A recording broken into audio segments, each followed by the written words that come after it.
Selamat datang dan terima kasih telah bergabung dalam Renungan Malam Santapan Rohani.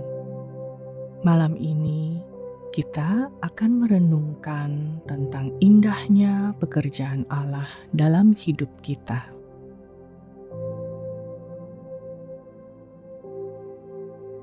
Sebelum kita memulai, tenangkanlah hati Anda dengan menarik nafas dalam-dalam. Buatlah diri Anda senyaman mungkin. Mari kesampingkan sejenak segala kesibukan hari ini dan tenangkan tubuh Anda. Datanglah sebagaimana adanya untuk mendengar firman Tuhan. Inilah tempat di mana Anda dapat tenang di hadapan Allah, sehingga Ia dapat melingkupi Anda dengan hadirat dan kasih-Nya yang tak terbatas.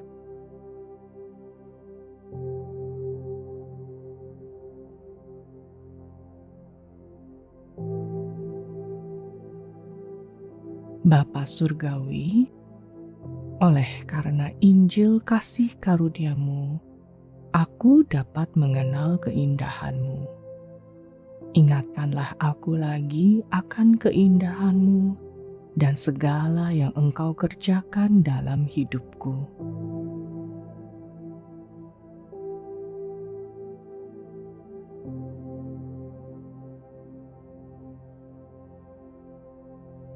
Yesus berkata dalam Markus 10 ayat 43 sampai 45.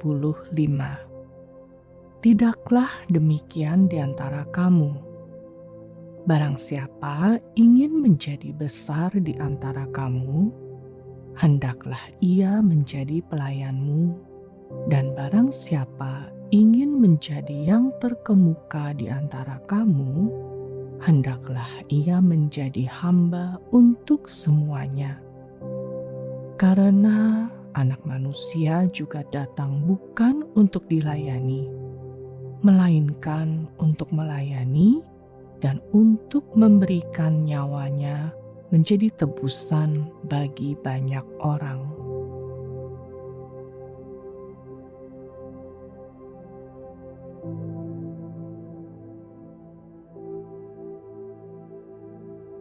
Dengan secuplik warna putih dari palet sang pelukis dan dengan gerakan tangannya, awan keunguan tampil pada kanvas hitam.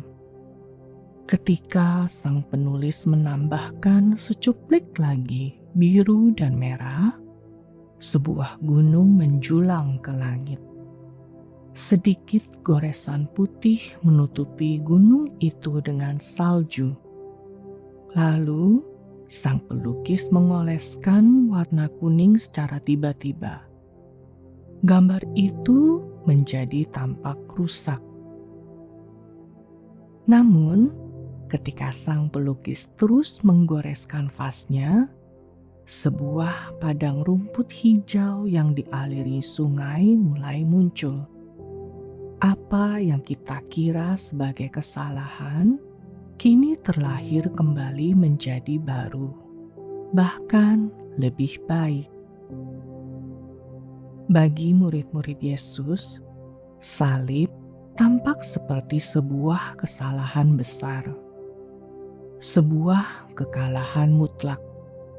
Mereka tak melihat pemandangan yang Yesus gambarkan, di mana pemimpin menjadi pelayan, kelemahan menjadi kekuatan, dan yang terakhir menjadi yang terdahulu. Mereka tidak sadar bahwa Yesus menang justru ketika semua terasa hancur. Ketika rencana kita sendiri terhenti atau berubah, Allah sang seniman terbesar sedang melakukan sesuatu yang berbeda, yang jauh lebih besar. Saat lukisan hidup Anda terkesan sulit dipahami, mari berfokus kepada Sang Pelukis Agung. Ia akan bekerja dalam hidup Anda dengan keindahan dan kreativitas melebihi imajinasi Anda.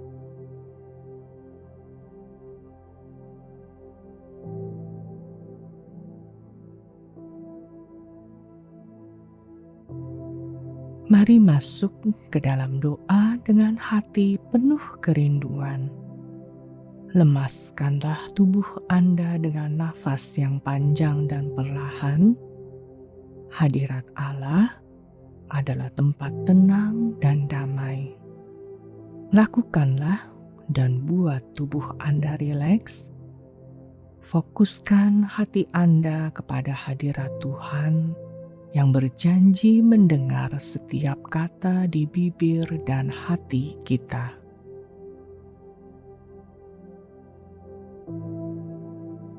Mari berdoa. Tuhan Allah, ampunilah aku karena kesalahan-kesalahan yang memberati hatiku. Aku mohon, biarlah dengan kasih-Mu semua jalan buntu menjadi kesempatan baru dan kegelapan berubah menjadi keindahan. Terima kasih Tuhan Yesus atas salib-Mu. Apa yang terlihat seperti akhir ternyata adalah permulaannya. Engkaulah Tuhan yang mengampuni. Bersyukur karena Engkau menebusku. Teruslah menebus hari-hari dan malam-malamku, agar kemuliaan-Mu terlihat dalam hidupku.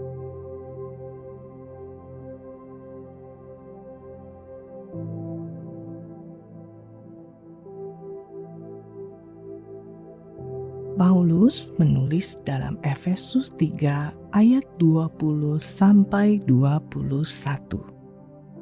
Bagi Dialah yang dapat melakukan jauh lebih banyak daripada yang kita doakan atau pikirkan, seperti yang ternyata dari kuasa yang bekerja di dalam kita.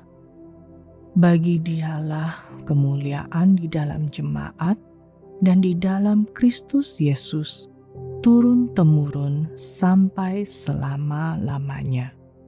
Amin.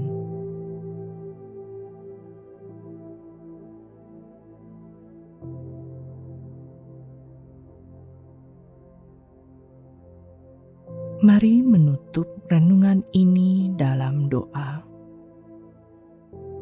Bapa Surgawi, di dalam Yesus, aku melihat mulianya kasih-Mu, agungnya kasih karunia-Mu, dan keajaiban cinta-Mu.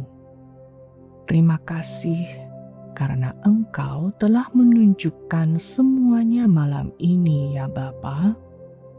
Tunjukkanlah lagi lebih banyak keindahan karya-Mu dalam hidupku ketika aku terbangun besok. Di dalam nama Tuhan Yesus, amin.